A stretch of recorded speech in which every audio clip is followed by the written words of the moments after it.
open that page, I'll search for my fix, find what I need in the deep dark abyss. Hi, everyone, and welcome to AI Skeptics, our podcast where we talk about everything around AI and how could it possibly be as good as they all say.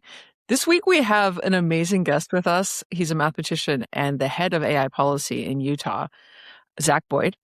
Zach, you want to introduce yourself a little further than what I just said?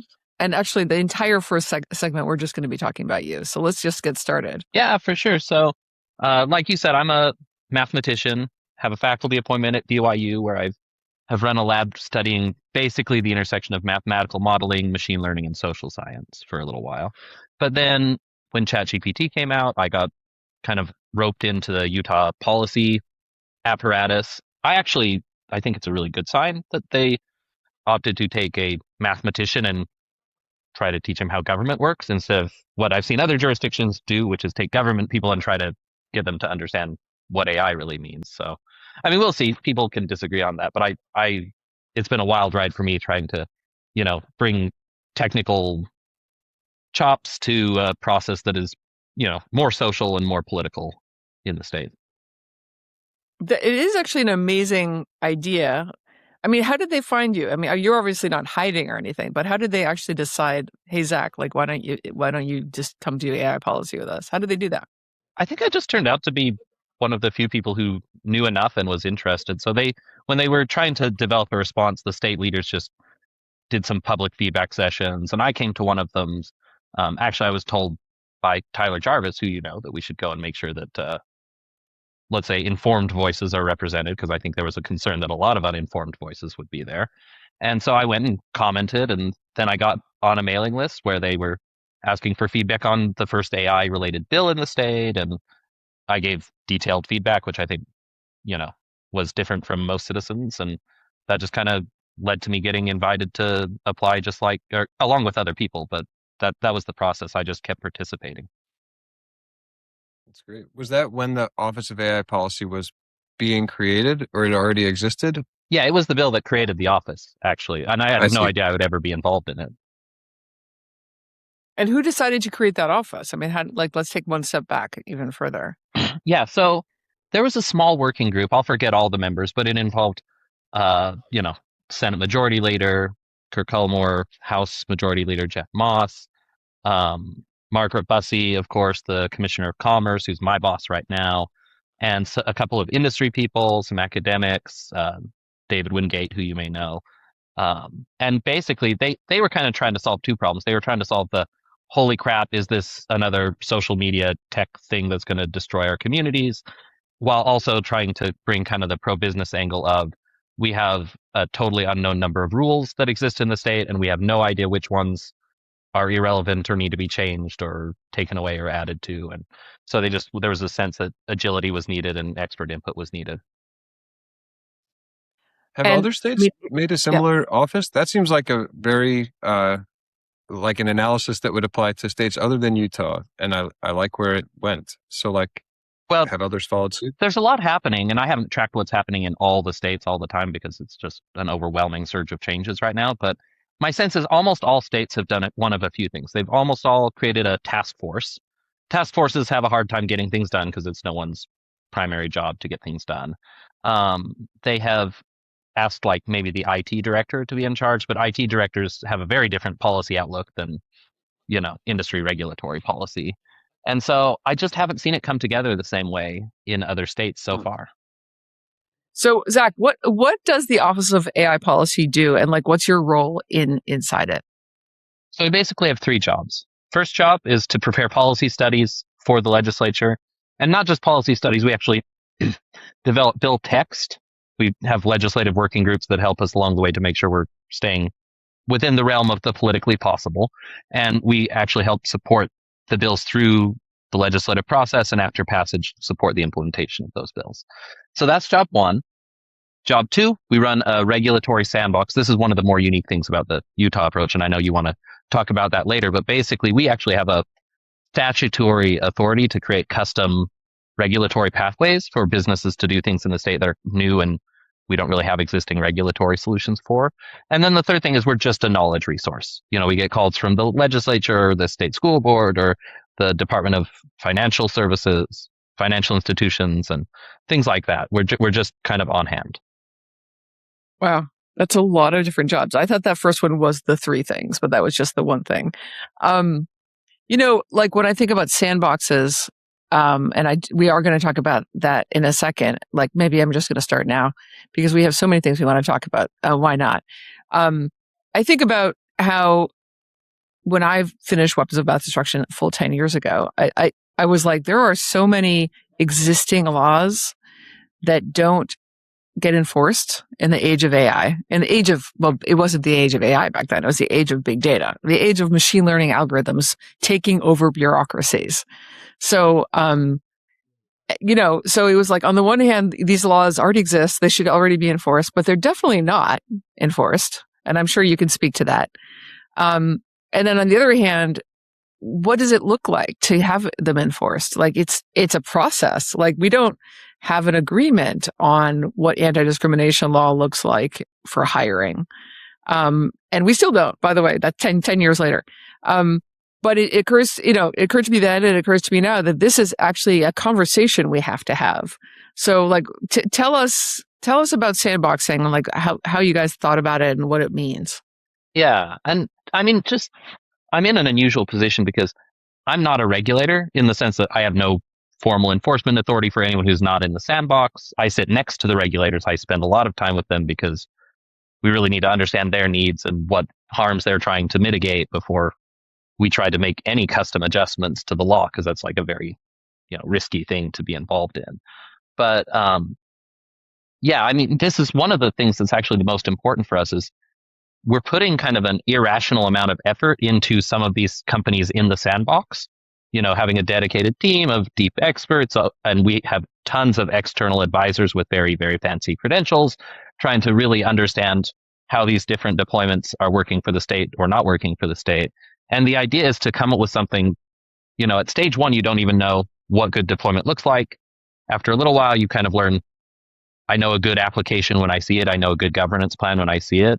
But really, we need to get to the next stage of like detailing a checklist, right? You need a checklist so that state employees in agencies with really limited resources can very seamlessly identify an infraction and then take action against it.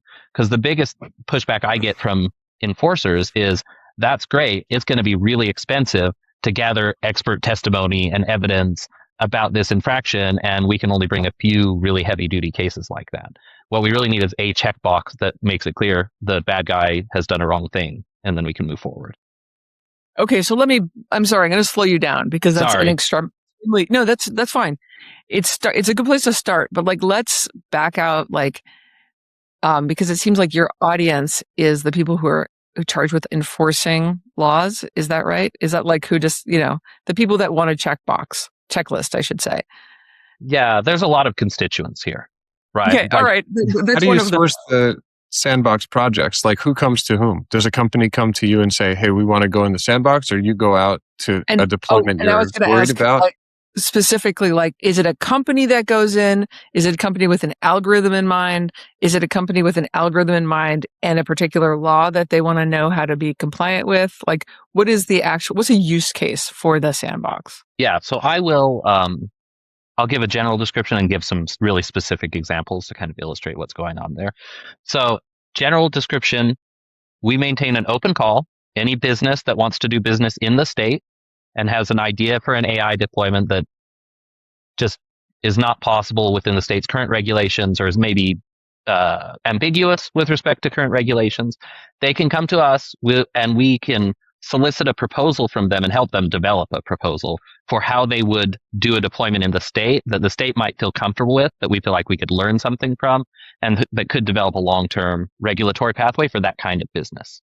And then we let them actually do business in the state if their proposal is good, right? We let them do business in the state for a period of time. We have a statutory cap of not more than 3 years, but I think most of these are going to be less than that, where they are supposed to do business in the state in accordance with the governance plan that we approved, and they're supposed to report certain outcomes and comply with certain requirements to us. And at the end of their trial period, we have to report back to the legislature with a concrete recommendation for how that kind of business should be countenanced in the state, whether it's a thing that we should not allow or whether there should be some regulatory scheme for allowing it, or, we have a lot of freedom for how we do that. But that's the general scheme. So, for example, most of the applications are from regulated industries. So healthcare, education, transportation, financial services, right? So people have come to us saying, I think, we could automate this particular healthcare task that a licensee would ordinarily have to do. But, we think for whatever reason that would be appropriate. Or we think, in a school setting, we want to use AI for this purpose, but there's a notice and consent rule that actually it's not clear how to satisfy that at a district level, or things like that, where people just have an idea, they can articulate a potential benefit, but they need some kind of flexibility around what exactly the statutes should mean for them. And if the state sees a benefit, we can let them in. I have a question even right on that. Like, one thing we grappled with a lot as algorithmic auditors is that the people who would come to us for voluntary audits were the people who were already worried about the right things in a way. Like, do you have the same selection issue with the sandbox, where it's like companies who are worried about breaking or making sure that I'm compliant with this law or reg versus another company where their lawyer is just like, you know what, we can ignore that. I don't think we're going to get caught. Right? Like, who comes to you? Yeah, that's a really insightful question. We've definitely navigated a lot of that.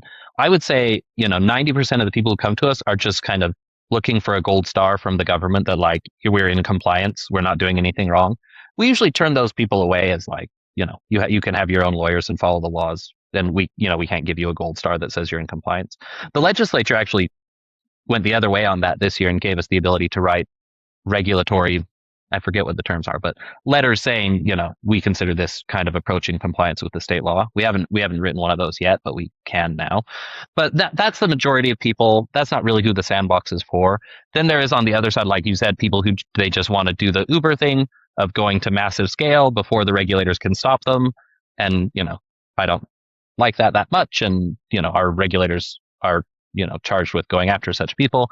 It's really this middle group of people who want to move forward. They have a serious plan for how they can do so, but there's a legitimate regulatory problem, right? Like either the state's, medical practice laws, or laws for how education should happen, or laws for how the roads are supposed to, like, there's actually a barrier there that maybe shouldn't be there. I don't know. But it's that middle group that we work with, but it's a small group. Yeah, it's a pretty thin slice. Yeah. I guess my question is not to enlarge your scope, because I know you're already doing too much work, but like, why only AI? I feel like these questions could have been asked 10 years ago with machine learning, but they weren't. Nobody asked permission to turn like a lending company into an algorithm. Yeah. And I mean, for what it's worth, again, to add work to my plate, the statutory definition of AI is really broad. And we've interpreted it really broadly for that, because like, we don't want to get in these flame wars of, does it have to be an LLM or whatever? Right. I mean, for example, in healthcare, where I'm spending a lot of my time right now, the most responsible people seem to be basically implementing decision trees with tight, maybe tight linear regression checks at the branches or something, right? So yeah, definitely a lot of that. I think right, it was really just the hype around ChatGPT that gave the state the energy to think this is a moment, a lot of change could happen, and they acted, and I'm glad they did. But yeah, I mean, it could have been much earlier, and I think a lot of people in the state felt like we and every other government in the universe should have had a plan like this much earlier. Yeah. Okay. And so in practice, this allows, the reason it's called a sandbox, I'm throwing this out there, but you can you can disagree with me, is because it's like basically a playtime, right? Like, the companies are allowed to do business, but at the same time, they have to make a faithful effort to make sure that what they're doing is safe in some way. So like, but they're allowed to do that. They're allowed to actually run their companies in the way that they're hoping to in the meantime. And there's some kind of grace period essentially for mistakes. Yeah. And the idea, I guess, is that you guys are establishing and developing standards in the 3 years or up to 3 years that they're allowed to do this. And by the end of the 3 years, they will hopefully you'll have developed the standards with them, and they'll be like, okay, from now on, every year, we're going to report some numbers to you. Is that the idea? Yeah. And sometimes we'll put training wheels on it at first, right? Like if it's a risky application, we'll say, we know in the long term you want this to be like autonomous, but at first you're going to need full human oversight, or you'll need some kind of sampling based governance, or you'll need, audits at these intervals, and kind of as benchmarks are met, you diminish over time, because the goal is to develop trust that's not there yet, right? But maybe could get there if people perform well. I mean, you're speaking our language here. We've spent the last 10 years trying to convince people, like, start with relatively easy compliance asks and then tighten up the thresholds over time. So start giving us some examples. I mean, we've been holding off on this third segment here, but like, I really want to hear how this is actually working. The way we decided to invite you to the podcast this week is because we found a Washington Post article about Utah. I think Sandbox sponsored initiative to have AI re-prescribed or up as a prescription for some kinds of medicines. I thought everything about it was interesting. It's like, it's only happened. It's, doctors are reviewing them for some amount of time. And also it's not all medicines, just some medicines and some types of patients. Can you tell us how that works and how it came to be? Yeah, I mean, this was through an applicant to our program. The company's called Doctronic. Since then, another company called Legion has joined, and we have some more in the hopper that are doing kind of different variations on AI in medicine. But they have this product. They call it an AI doctor with all the disclaimers that one expects, on a webpage for an AI doctor. But it's basically helping people explore health issues and then trying to forward people to their telehealth clinic. But they are one of these companies that think a lot of parts of healthcare are potentially automatable. And so they came to us and said, we know this is like an extremely forward-looking request from us, and that, it will take a lot of time for A, the public, and B, the tech to really have a good, clear governance around this. But they thought that, kind of routine prescription renewals in a particular bandwidth was an example of a thing that is definitely regulated by the state. It's in the scope of the practice of medicine. There are laws that say you cannot automate this process. We've actually talked to plenty of doctors who, bemoan how little attention it actually gets in their practice, because it's a kind of a quasi-administrative task in a lot of cases. But basically, they said they would like to explore with us how they could do kind of a phased development of this and see if we could, as the state, come up with some way of governing automation of this task that would be acceptable. So, we did narrow the list down. We got rid of controlled substances. We said, you can only renew if they've seen a doctor within X amount of time prior, because that, the risk profile grows with time. So we had all these controls in place. And like you said, right now, everything's approved by one, and actually in most cases 2 doctors before it goes to the pharmacy, just because it's actually really important for us to measure inter-doctor disagreement, which is really high actually for this task. And so it gives you kind of a ceiling on how good you should expect the accuracy to go. But we're still in that phase, right? And so at some point we may move to a phase 2 where you're kind of reviewing after the fact, and a phase 3 where you're kind of just doing, like a lot of these sensitive algorithms are, you're doing kind of periodic audits and sampling-based checks of the outputs. But I think it's possible that prescriptions, maybe lab work, maybe some end-to-end care for simple conditions like pink eye, or certain dermatological conditions, like there are good candidates in medicine for potential automation, and it is currently against the laws of the state to do. So maybe there's a way to enhance access to care. Maybe there's a way to expand the healthcare workforce of the state. So we're just exploring that right now.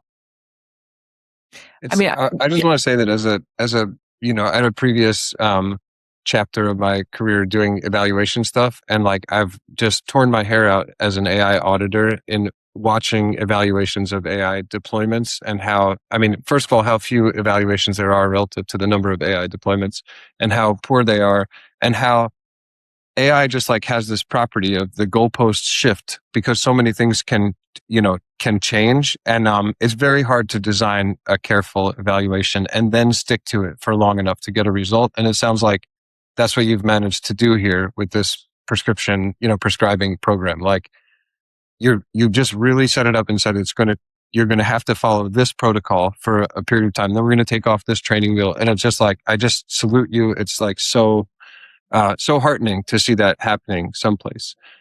I have a question about the, you mentioned that another company or maybe more than one have now come into, are also part of this like sandboxing prescription renewal program. And it made me wonder about the sandbox program as a whole. Like you mentioned, a company comes in, they have a use case, you work it out in the sandbox. And then if it's successful, maybe you've come up with a regulatory approach that can be applied to many companies, the other companies doing similar stuff. That made me think of a game theory angle on it where like, of course you want to be the first company who gets to be at the table to sort out what the framework is going to be. So like now the second company is like, hey, we want to be in too, because we want to be at that table. So my question is sort of like, how do you manage that side of it? Is there an explicit, once we've come up with the framework, it's going to be applied to everybody? Or, do you see companies sort of coming in now that they see the writing on the wall, this pilot's happening, there's going to be some regs coming out. Now maybe we should be part of it instead of pretending it, is not going to affect us or something. You're speaking my language now. I mean, this has been a central issue that we're trying to navigate because basically when that Doctronic thing got in the news so much, it showed that Utah was really serious about developing this area. Whereas, a lot of people say innovation, but they can't actually do anything.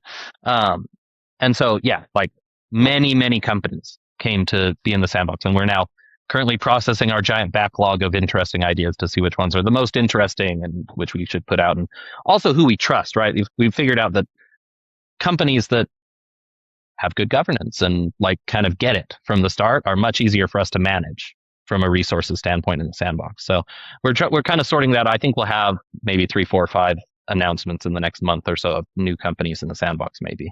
But yeah, that's really cool as a way to like kind of cut through the lobbying noise in a way. Like, it sounds like the application process to the sandbox serves to identify companies that are kind of in that sweet spot of like, we take it seriously. We're not just looking for a gold star. So anyway, that's cool. It sounds like that's coming together. It gives rise to a question in my mind, which is like, it doesn't surprise me to hear that some companies are better at this because they are just thoughtful and also open-minded. But like, to what extent do you think this is just plain good standards of practice for AI development in the first place? And these companies should be doing this themselves and coming to you with saying, here's all the things we've already done. I mean, I guess my larger point is that like what you've just described is really thoughtful, but it's also something they could have done themselves. Yeah, no, I think it's true. And that's what the best proposals are, right? They're saying we're implementing internal protocol 3, 4, and 5 that we always follow up our developments, right? And if someone comes to us and like doesn't even know that they might need to have protocol 3, 4, and 5, that causes us to doubt whether they have the resources and the culture to actually carry something like this out. I don't know if that's really responding to your point or not, but yeah, I mean, people have good practices or they don't, My long-term goal, like yours, Zach, is to just raise the standards of risk modeling for AI. Like, in fact, all algorithms. Like, let's think through in the design phase. Let's think through how this could go wrong and who could be harmed. Like that should be part of any life cycle. It just happens not to be. So let's go straight into the belly of the beast and talk about another industry that your sandbox approach has been acting on, which is the chatbot AI companion industry. Like, how is that looking?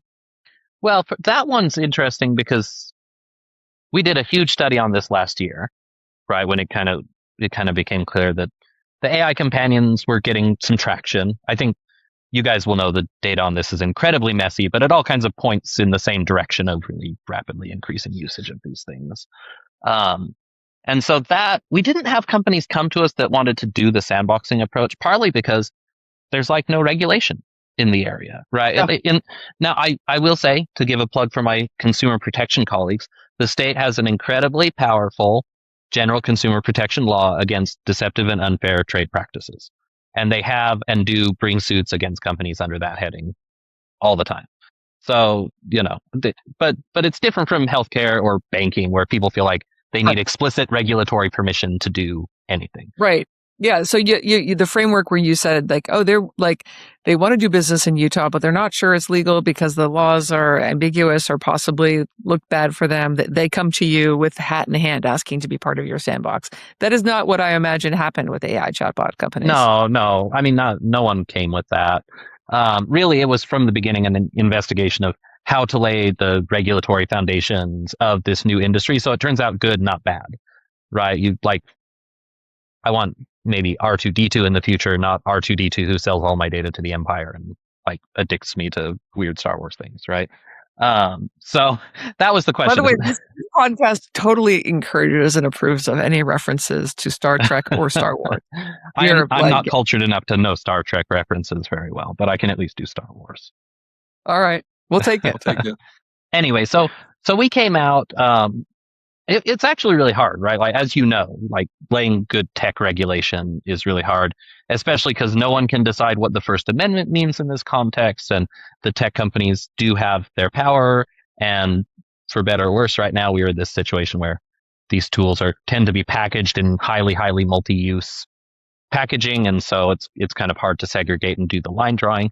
So we came up with some proposals. We started with a proposal around basically governance and auditing. And that made it some ways. And then, there was some pushback and we were trying to figure out the right political coalition to back this. We ended up pivoting to kind of a branching path of you can either accept strict liability for certain outcomes or you can go down a governance path. And that seemed like it might go forward for a little while. And then, in the end, we almost got it. We got it through the House. It almost got through the Senate. It was, I think, 2 votes short.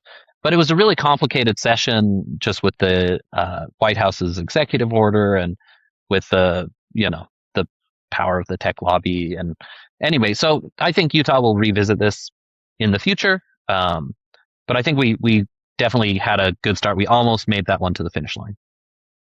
Well, and that brings me up to a different but related question, which is like, why Utah? Like, I know you're a Utahn, so it might be a weird question, like it's the air you breathe. But like, why do you think that this stuff is happening? Like, I got to tell you, like, I'm not an expert on every state, but I think what you guys are doing in Utah is the most that any state's doing.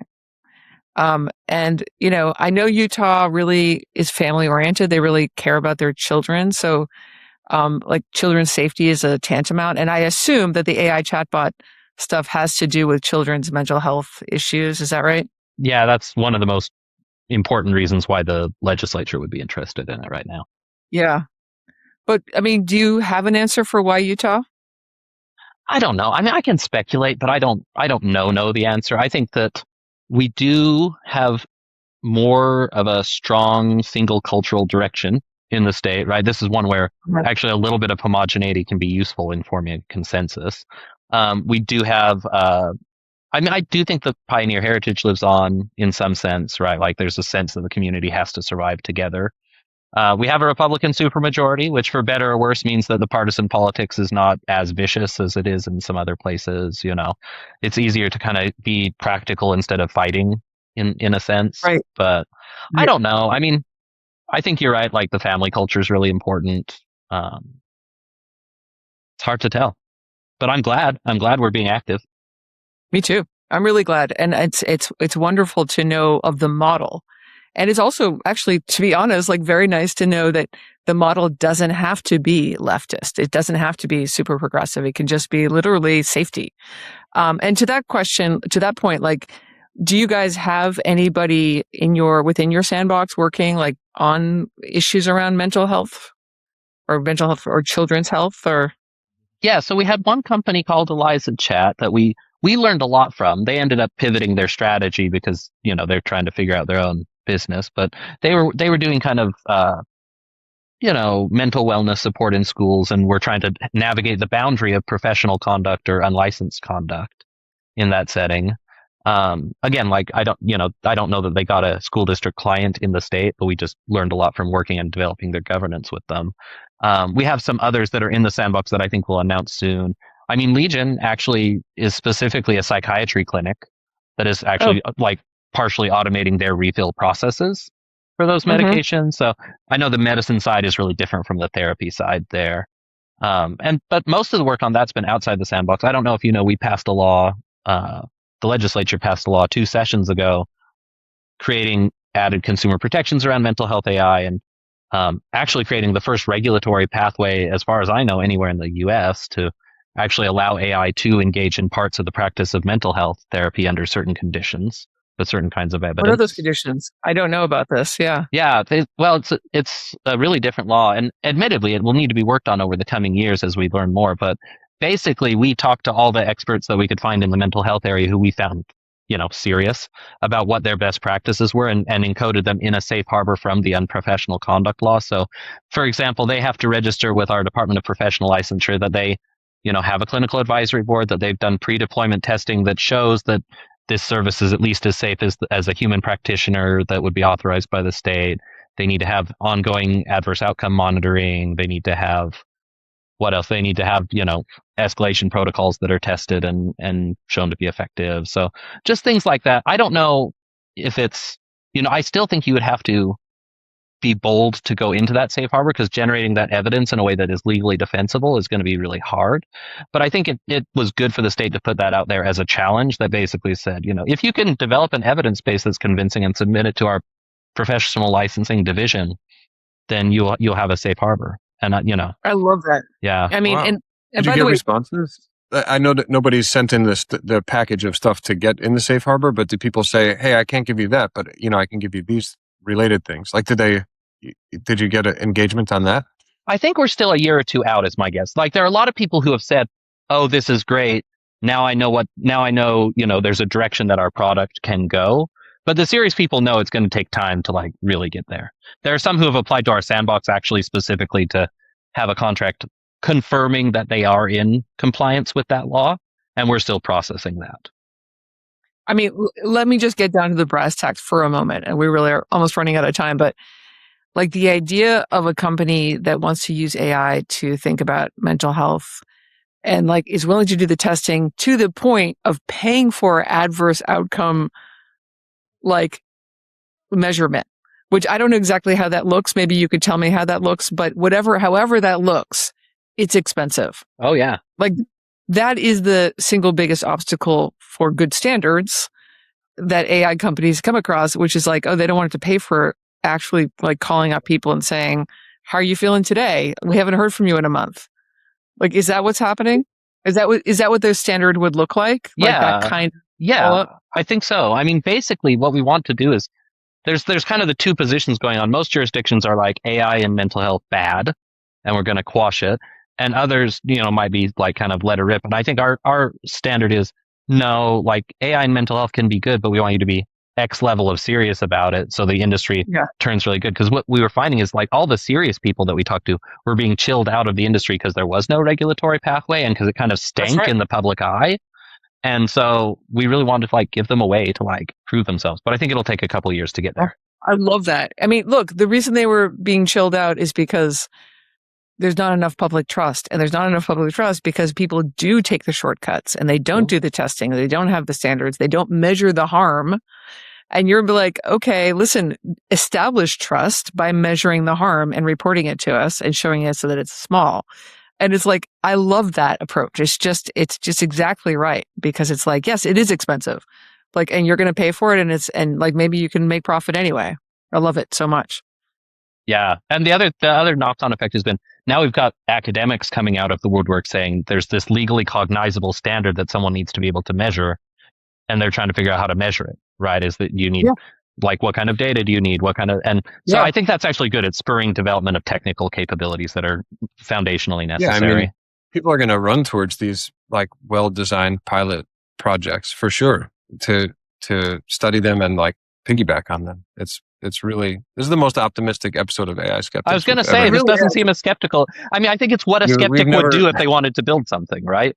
Well, yeah, I mean, look, I've always said that we have a choice, and tell me if you agree with this, Zach. We have a choice. We could either throw up our hands and have no standards and give up and just let the computers act as law, in the computer code as our future laws, or we can develop standards. And guess what? That's going to be that's going to be an industry. And you just started that industry. I'm so proud of you, and I'm so proud of Utah. But there's obviously you only had like a smattering of use cases. You're busy. Like you can't do everything, right? This has to become a whole factory, right? And people have to adopt most of these standards. They have to be like, okay, and what do we need to do? What do we need to do before even going to a state, and asking, can we, do business in your state? And like, that has to be well established. I'm saying there's a lot that has to happen between now and when we feel actually comfortable around the AI being deployed everywhere. Well, can I share an idea with you? Please. So there's been so much interest in the sandbox. Like one possible response would be to grow a big state agency out of us and give us a ton of capacity. A, that's expensive and hard for the legislature, and B, I personally don't like growing big state agencies where it's not necessary. One of the things we are starting to do more and more with our applicants is tell them, actually, here's our handbook of things that we ask all our applicants. If you want to get to the front of the line, go find a third-party auditor who can sign off that you have done all the things and send us the documentation that you've done all the things we were going to ask you anyway. And you can get to the front of the line and we'll just review the documentation and make sure it's legit. So I think there's a possibility of growing a blossoming industry, of a trust industry, basically, of people like you guys who can ask those questions and confirm that they're high quality and send answers to the regulators. So we don't have to build an expensive government agency that's going to be poorly managed, You guys should be checking. I thought I couldn't love your ideas anymore. Here's your idea to get us busy. Wait a second, Zach. Are you married? No, just kidding. Listen, one of the things that I want to do is teach a class on algorithmic auditing and talk about this kind of thing and talk about, I'm just telling you right now that I'm going to invite you to visit my class on Zoom and talk about these ideas. Thank you so much, Zach. Like, Jake, have I cut you off too many times? Are there questions that you need to ask? I'm going to call Zach later. Yeah, no, totally. No, this has been great. It's really, thank you for bringing this information to the AI. Thank you so much. Nation. Well, thank you guys for elevating the discourse. It's so helpful. Least pessimistic, most optimistic episode yet of AI Skeptics. Thank you so much. Record. The good episode. It's great. Bye, everybody. See you next week. Thanks, Zach. Bye.